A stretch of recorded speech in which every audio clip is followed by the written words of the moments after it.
right, it is 11:45. Let's go with Commissioner Shuham. Thank you, Mayor. I would like to make a motion to deny this agenda item. Do I have a second to deny? Second. Second from Commissioner Anderson. All right, discussion on the motion. As I made the motion, I believe I go first. Yep. Just going to apologize in advance because I spent a ton of time preparing for tonight, and I don't think that I would be doing myself, this commission, staff, or our resident service unless I took my time and shared my thoughts with you. So first, I want to express my sincere thanks to staff, Raylyn, Shiv, Sunny, and many others from the city who've worked on this. We know how hard you've worked, Leslie, too. I want to also thank my colleagues up here on the dais. We are a highly functioning unit. I love that we can disagree without being disagreeable, and I absolutely know that each of us is working in good faith. I highly value and respect each of your opinions, and together we almost always get it right. Tonight we need to decide what is important to us and to our city, a speculative sum or an obviously beloved, unique, rare patch of open space that many residents treasure, but also the lower heights along our beach that make Hollywood so special. We know from the city manager's comments back in August that if we vote no tonight, which she should, that everything is going to be okay. Waz told us, and we know it ourselves, that we will figure it out. We do not need this project to stay out of financial urgency. That's not the case. I'm going to spend a few minutes talking about the finances, then explain to you the many, many pitfalls of the contract, and then I'm going to reiterate some of the things you heard tonight, why this is a bad project for this location. Regarding the finances, I feel like there's been recent pressures on this commission due to projected and forecasted deficits that we've been shown. So I took a very, very deep dive into the past budgets of this city. And I asked Adam's team, send me the 5-year projections for the past 10 years. And I took those projections and I put them on a graph, just like we saw when Adam projected out 5 years and 10 years. And you know what I found? I found that in the 5-year projection from now and the 10-year projection from now are the smallest deficits that this city has had, projected, forecasted deficits in nearly a decade.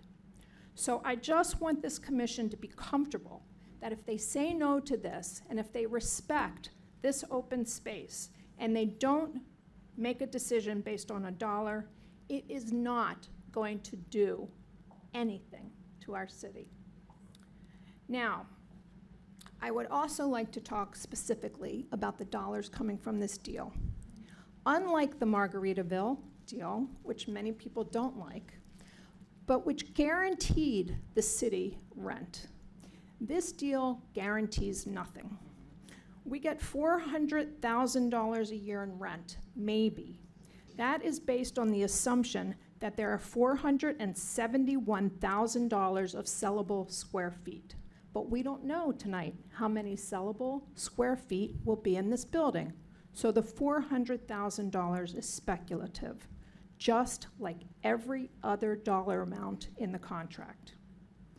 Now, I didn't want to get into the appraisal because the Blake appraisal was not attached to the agenda item. But since it was raised, I want to let you guys know that the Blake appraisal that came to the 4.2 projected rent a year and the $57 million value included the $53 million projections of the sales of these units. Those projections were based on, I believe, $800 a square foot for this building. But you know what I found?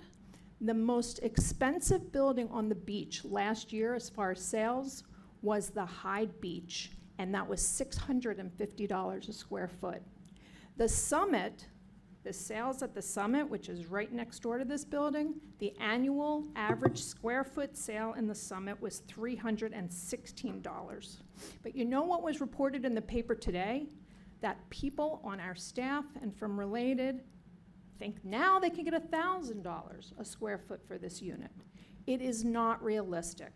I am admittedly not an appraiser, but I'm a pragmatic, reasonable person.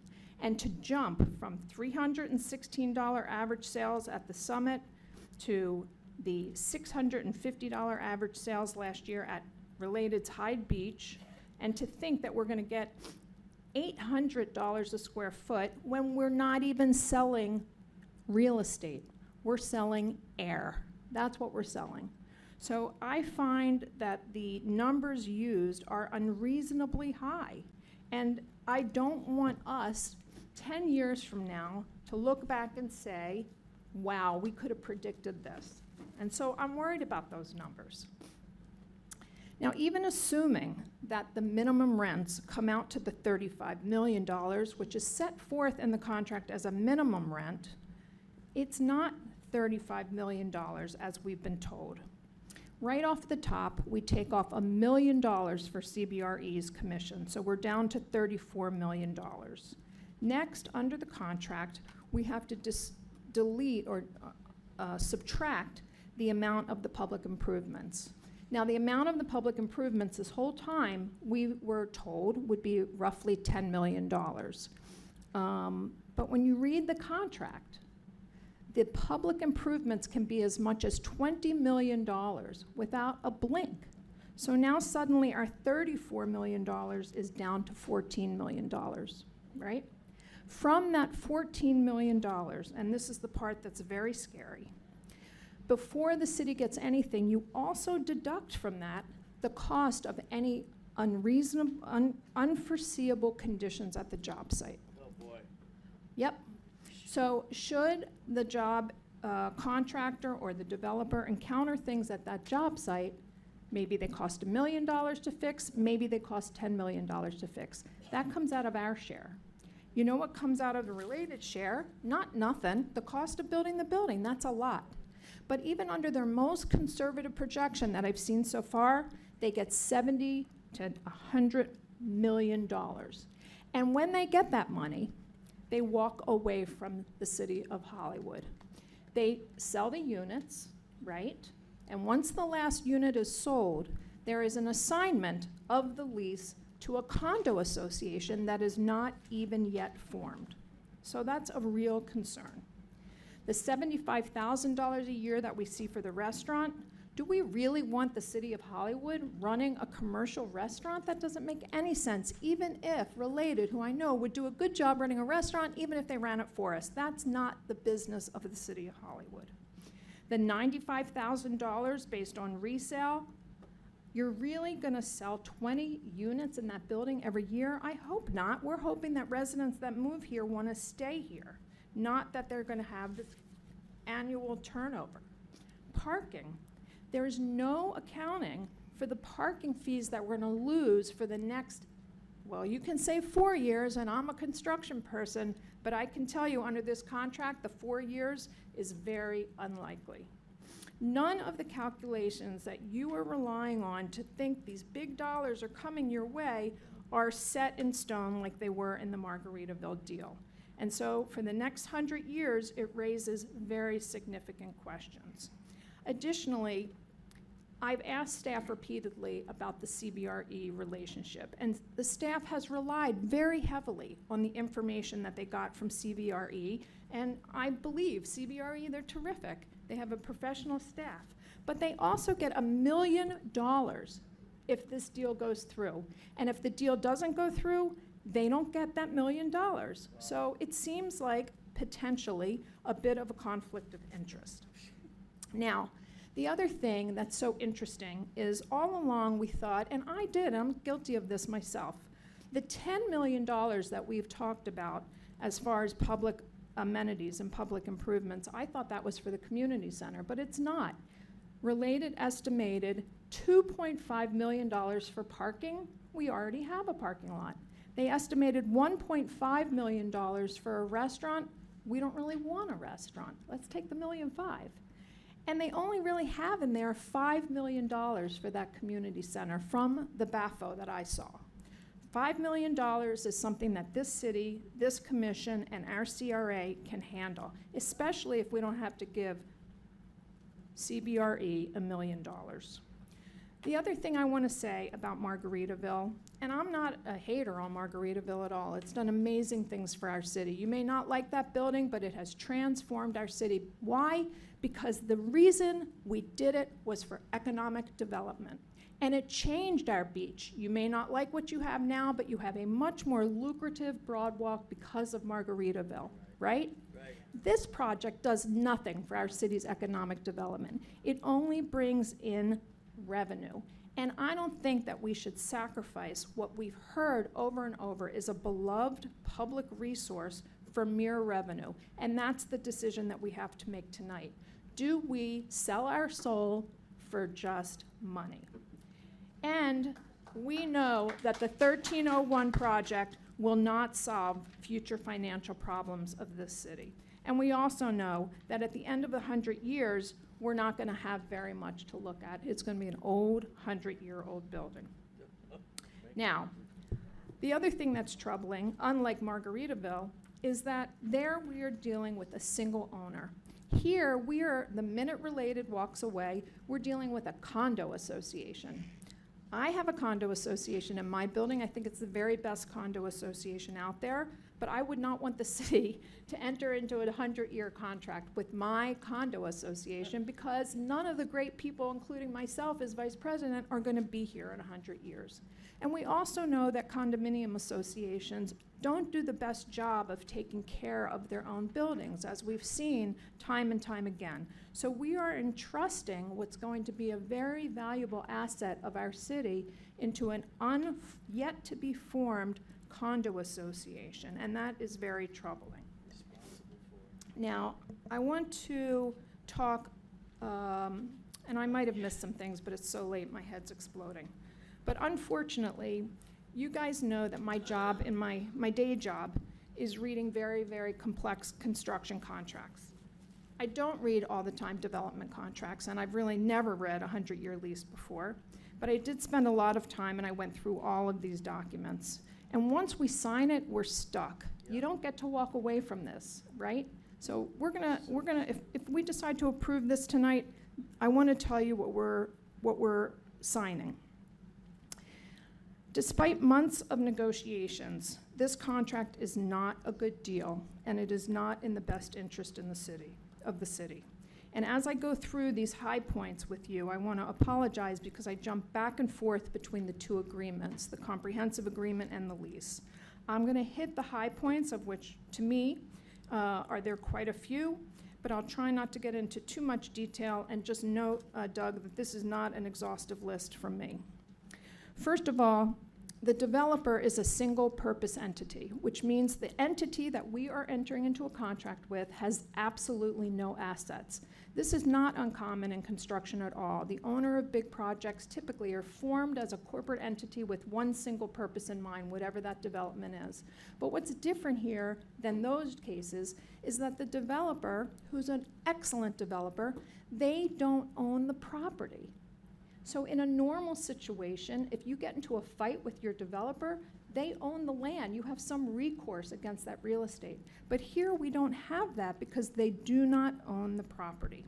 And again, once the construction is finished, the units are sold, Hollywood is left holding all the responsibility, and the only place we can look is to the condo association. Now typically, typically the entity would own the land, and that's not the case today, so we have really not much security. But there is in the development agreement a discussion about a parent guarantee, right? So that's good. The city, I know the city was diligent, and they're saying, we understand, Caryl, this is a single purpose entity. They have no assets. We're gonna get the good fiscal standing of the related group to stand behind this contract as a guarantor of the work, and that sounded so good, except that it doesn't have to be the related group. It can be yet another affiliate of the related group, number one, so it's not the related group necessarily. And number two, the guarantee is only for work not performed under the development agreement. So what does that mean? Let's say the project is 50% complete, and this single-purpose entity with no assets walks, right? We have the parent guarantee to come in and finish that work, or I think as Shiv explained, they could just tear down the building and leave us our property as it was originally. But if the building is 99% complete and the company walks, who guarantees the work that's been performed, right? The parent guarantee is only for work not yet performed. So if the original single-purpose entity got this job mostly completed, and there turned out to be defects in that work, the guarantee from the parent entity does not cover any of that work. And in fact, in Florida, Section 718.203 of the Florida statutes is a developer guarantee to condominium unit owners.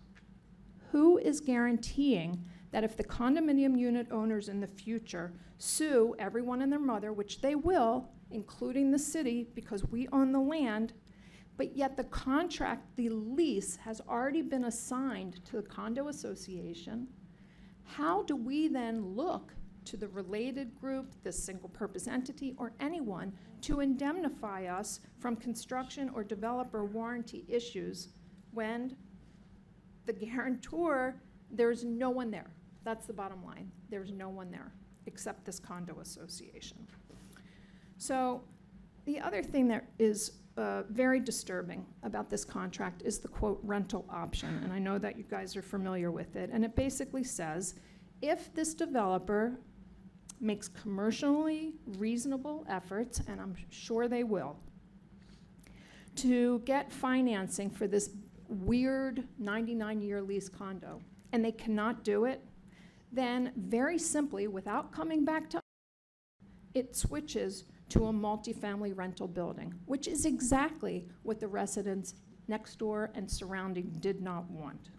So that's bad, but what's even worse is that there's been no financial analysis of what money comes back to us should that happen. There's no $400 a year coming from the condo association. Who's paying that, right? So it very easily can go to this rental situation. And when I talked to Shiv the other day, we don't know how much we would get in that rental situation. We just know that it won't be as much as if it was a condo. And once it goes into that rental situation, a qualified purchaser, which basically under the contract is anyone that hasn't filed bankruptcy, it's a very low bar, they can come in and take over from Related and run this rental building. The other thing that's kind of weird in this contract, and I understand why it's there, is that the city manager has immense authority.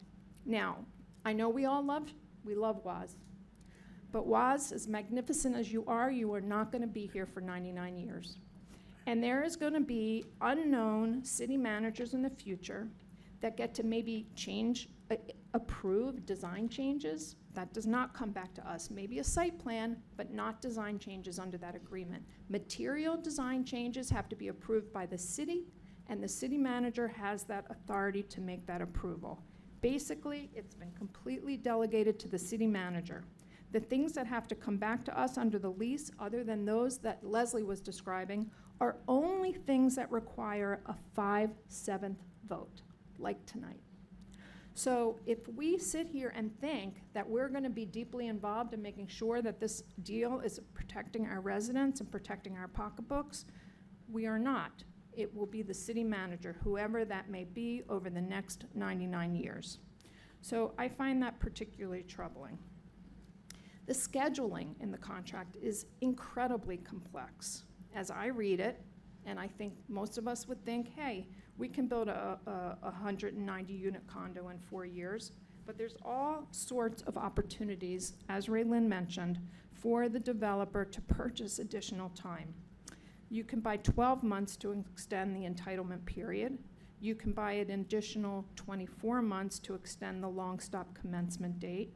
you don't get assessed delay or liquidated damages for the first 6 months that they blow their completion deadline. I have really no idea why we would give the related group, an experienced developer who's making $70 to $100 million profit on this project, to be able to walk at without 6 months of liquidated damages. And in addition to that, there's other opportunities to delay the project. Now, there's also something called force majeure, which is when the developer, and maybe the contractor, or even maybe the city, are delayed by things that are no one's fault. Oddly, in the comprehensive agreement, the force majeure is capped at 2 years, which was comforting. So we know, like, maybe there's a horrible pandemic or something like that, and we just know that we go only going to have to deal with that for 2 years, and then we can cut bait.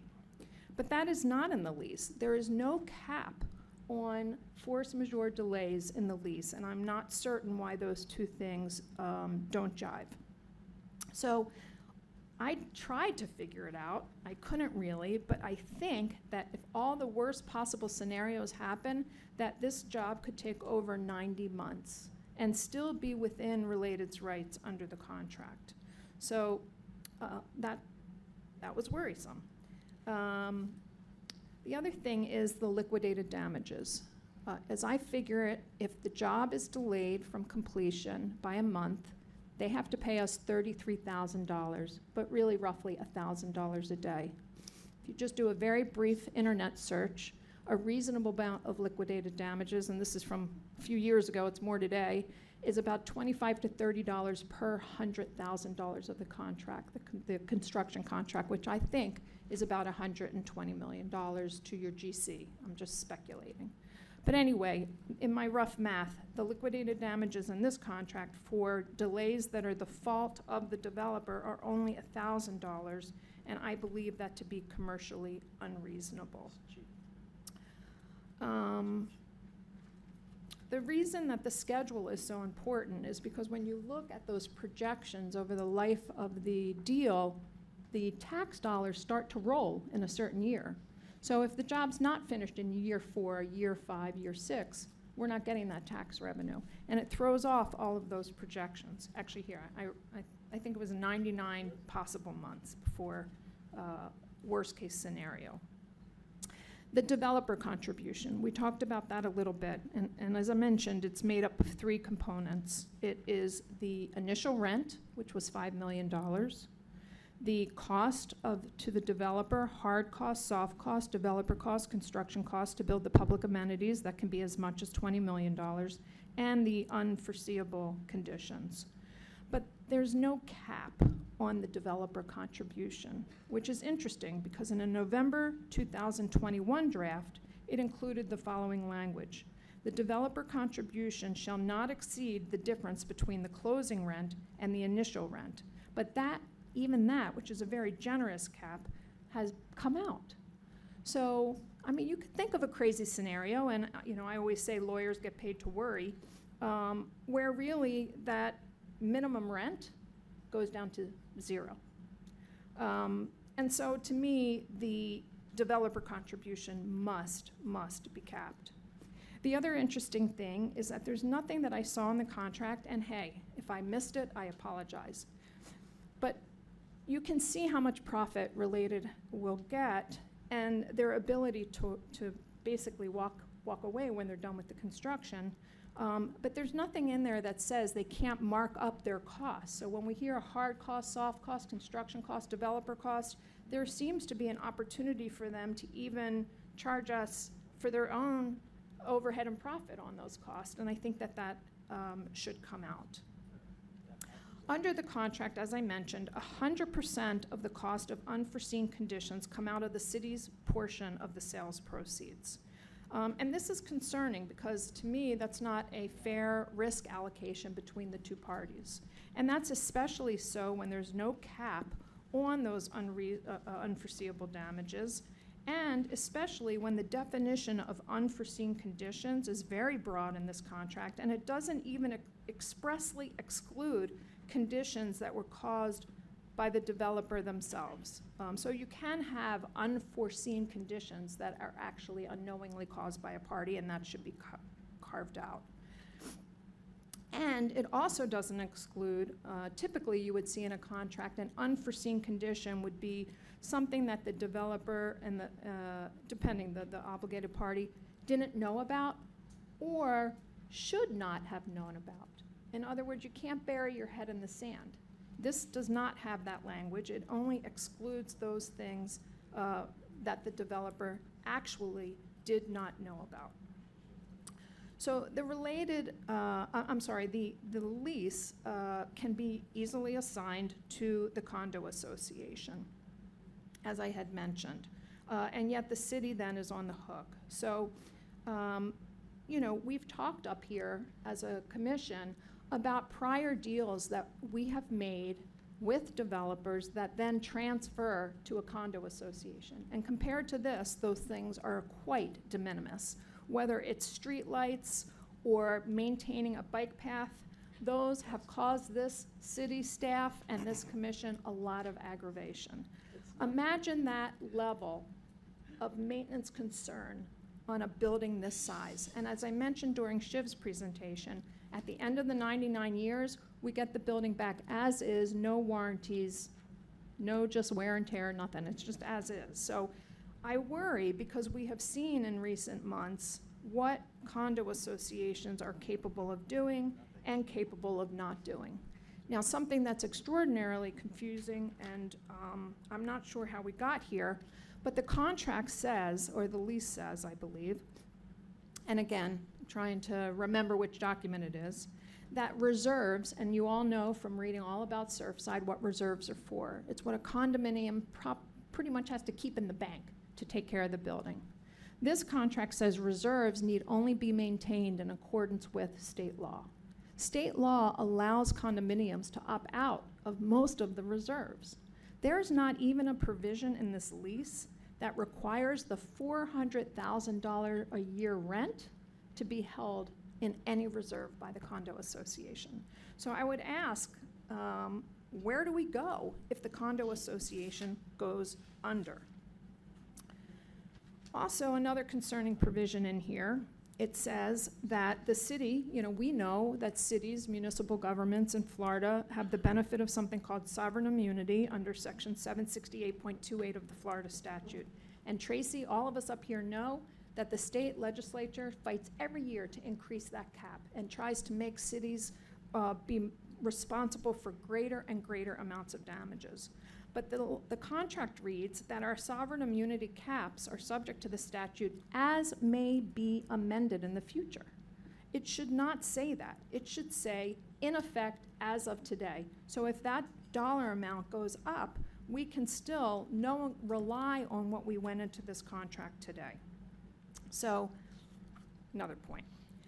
There's an indemnity clause, and there's few clauses that are deal breakers in contracts, but indemnity clauses tend to be one of them. And there are some problems with this indemnity clause. I mentioned a few missing words and things like that to Doug, but here there's a lot of disparity throughout these two agreements, whether the tenant is responsible for all of the acts of the tenant parties, which is a defined term that includes subtenants. Sometimes they are, sometimes they're not, but I think that certainly, to the extent that there are subtenants, the tenant, whether it's the developer today or the condo association tomorrow, needs to be responsible to the city for all the acts of its lower tier subtenants.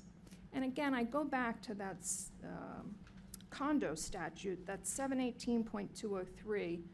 Once the developer is gone and a homeowner there sues somebody for defects, and they can sue the city for defects, somehow we're going to have to bring the developer back in for an indemnity, but the contract indemnity has been assigned to the condo association. So it's very confusing. They made it that way.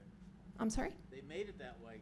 So I mentioned to Doug, or I texted Doug earlier because I was uncertain about this. So you wonder, okay, so what if the condo association doesn't have the money to pay us the stuff that we're owed? And Doug's answer was, well, there's something in the contract that says you can foreclose on the condominiums. except that we've all heard here on this dais with the liens for code violations and things like this, that the city really doesn't think that it can foreclose on homestead properties. So the idea that there's no reserves or not 100% mandatory reserves, and that we probably can't foreclose, and really, does the city want to close on its residents' homes? Really puts us in a position for the next 100 years of a high level of uncertainty.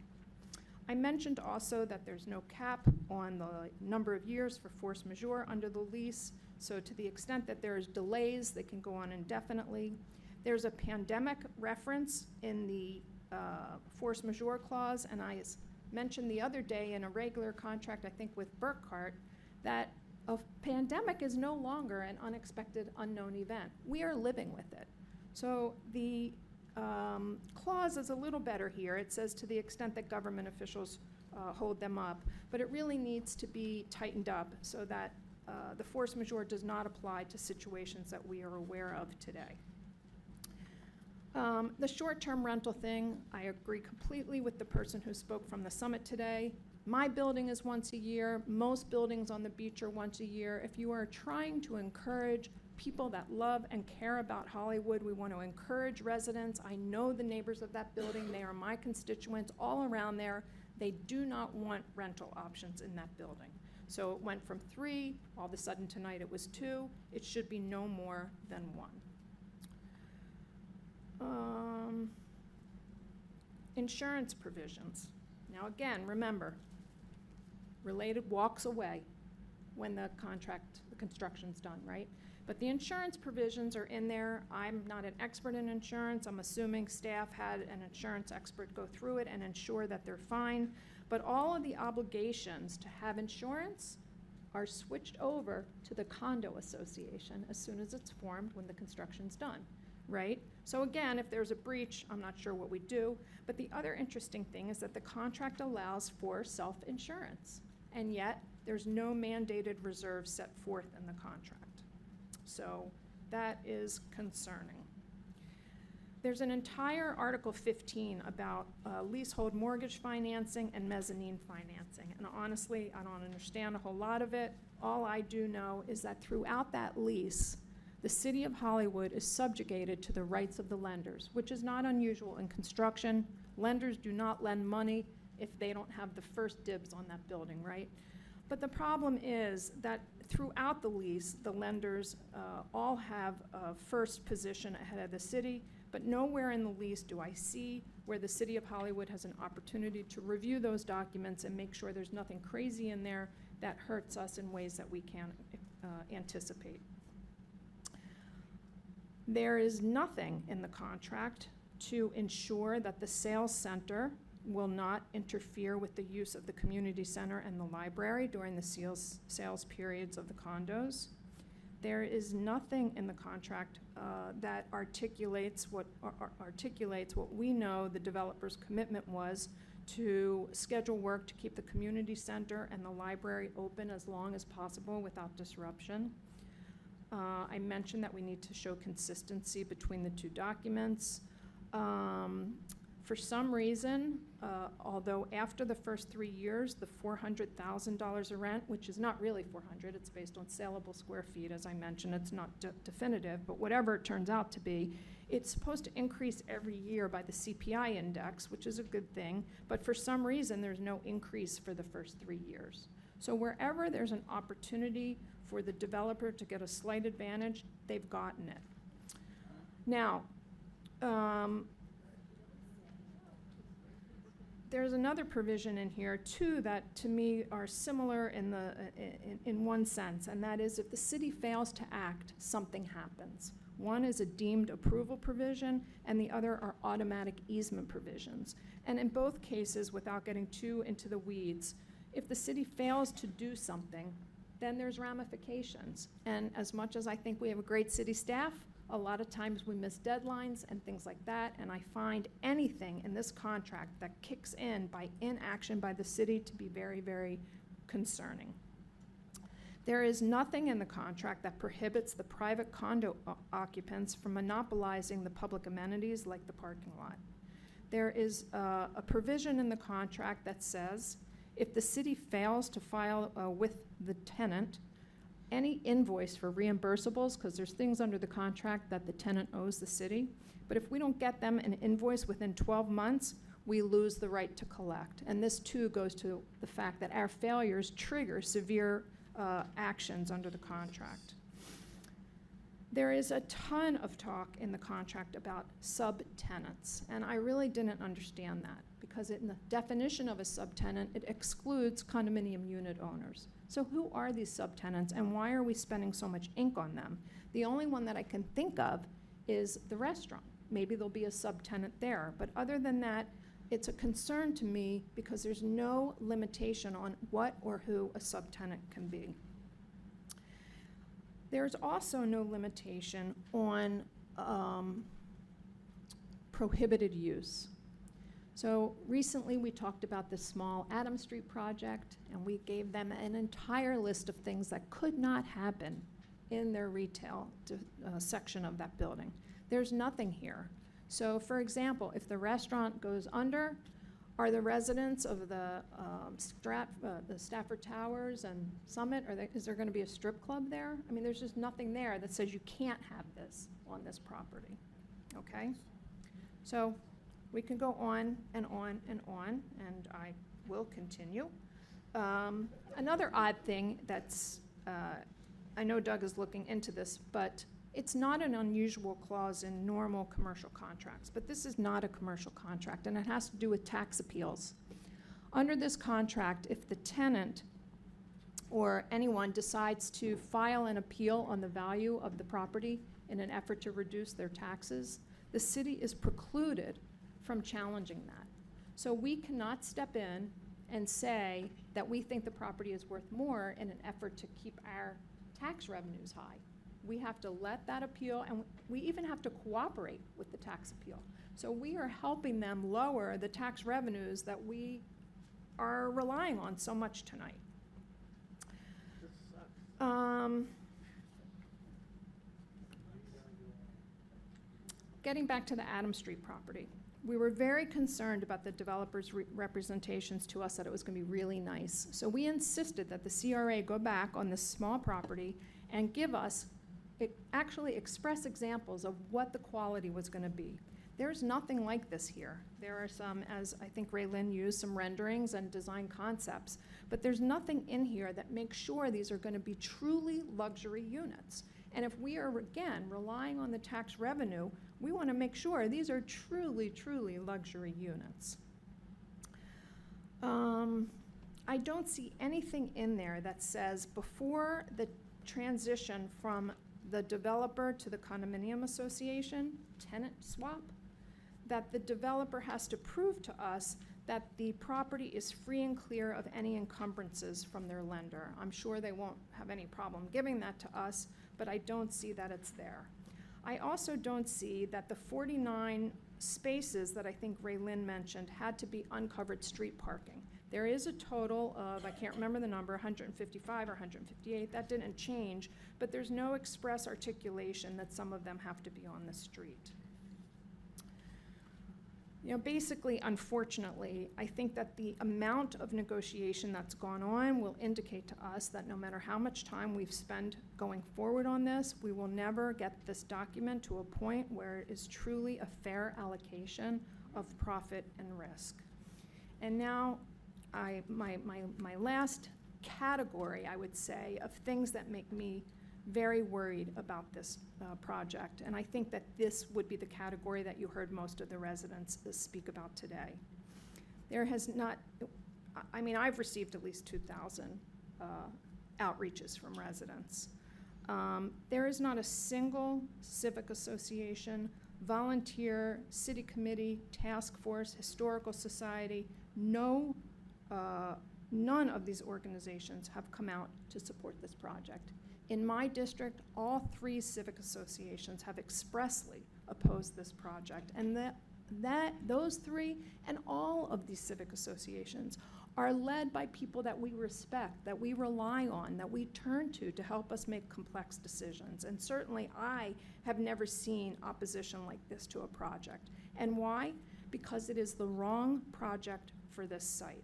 I have said since day one that the project is too big, and it does not respect the low-profile aesthetics on this beach, and that low-profile aesthetic is something that all of us have committed to uphold. The building will cast shadows where there are none now.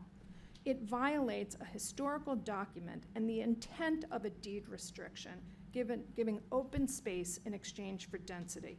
And we may be able to win a big lawsuit, but is that really morally what this commission, wants to be known for? That we relied on Related's legal team to prove that a gift to this city can now be used and sold for mere dollars? I don't want to be known for that.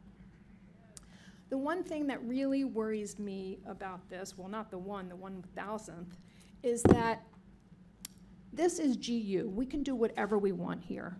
But we are kidding ourselves if we think that this is the one and only building. It's a domino effect in the wrong direction. Instead of things going down, they're going to be coming up higher and higher. And to me, one of the greatest obstacles to proper, smart, sustainable redevelopment on Hollywood Beach is land speculation, where developers come in and they purchase a piece of property where they know that we have a 5-story limit, and they wait. They wait and wait and wait, and they try to figure out ways to build more than we allow. And to put this building there, to me, it signals to those speculators that Hollywood is getting ready to fold, and that we are paving the way, and I'm gonna say it, to become the next Sunny Isles. 30 stories does not fit here, and I have heard the expression that this is the condo section of our beach, the high-rise condo section of our beach. You know the next tallest building is a half a mile away? It's the Quatermain, and that is almost 50 feet shorter than this building. So this is not the condo section. This is a beautiful section of the beach. It's where our flower streets are. Yes, the summit is there, but it's there because of the express deal that we made to get this piece of property. This building ignores looming climate change issues. It increases congestion in an already congested area. It disproportionately takes advantage of public open space for private gain. It treats a beloved, unique park like a mere side yard. And in fact, in several of the renderings we looked at tonight, it's referred to as a lawn, not Harry Berry Park, but a lawn. I think that what we are doing here signals something very confusing to our residents in light of the fact that we just purchased Sunset with very strict restrictions on it. It ignores the charm of our Hollywood neighborhood. And we lose Azalea, and I don't think that that's nothing. But what's even more worrying about that to me is that none of the other proposers for this P3, they didn't know they could build on Azalea. Who knows what we could have gotten back if we had opened up that space as part of this public offering. And as I've said before, it creates a fortress between a public beach and a public roadway with a private building. It jeopardizes the low-rise aesthetic. We will be pressured to continue allowing greater heights. And the thing that makes Hollywood so special is that there are tons of places that you can live on the coast of Florida if you want to live in a 30-story building. But there are very, very few places that you can live in that has taken the step to enforce low-rise zoning like the city of Hollywood. It is the glory of Hollywood, and I'm not suggesting that it doesn't need tweaks, but I am suggesting that it is something, a prize, and clearly it's a prize that our residents hold on to dearly. And it is not something that I would like to tamper with by allowing a 30-story building a half a mile away from anything nearly as tall. So, in addition to all of that, we have the legal concerns that were raised by two very important lawyers.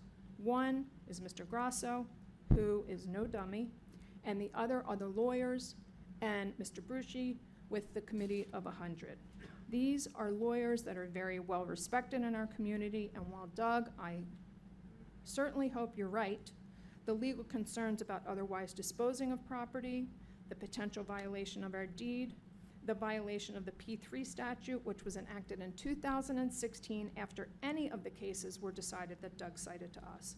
I am gravely concerned about this.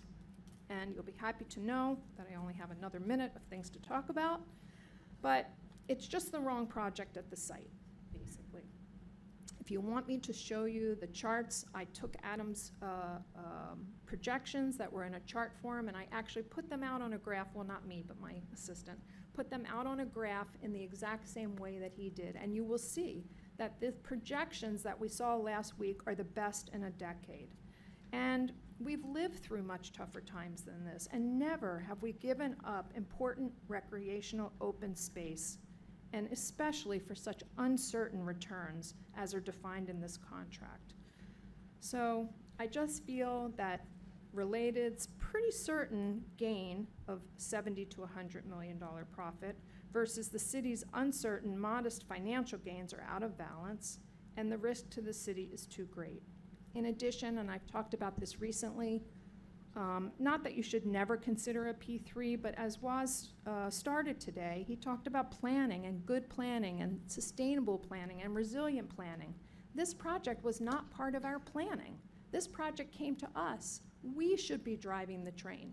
Let's take this piece of property even and look at it and decide what we want to do there. You know, we gave up on this marine educational facility a little bit further south on the beach. Maybe this now is the place to put it. But I just feel like we, the city, and this commission need to be making the decisions what goes where. And we should not be building oversized private condos on recreational open space for uncertain financial gains. So let's continue our work as a commission. Let's find smart, sustainable development, big and tall buildings where they're allowed, like the RAC and along our transit corridors, and beautiful low-rise buildings on our beach as we've committed to, and sustain our unique charm. Let us not leave the city in the position of monitoring a resistant condominium association into the next century with the complexities, the legal battles, and the pitfalls of these documents. Thank you, Commissioner Shuham.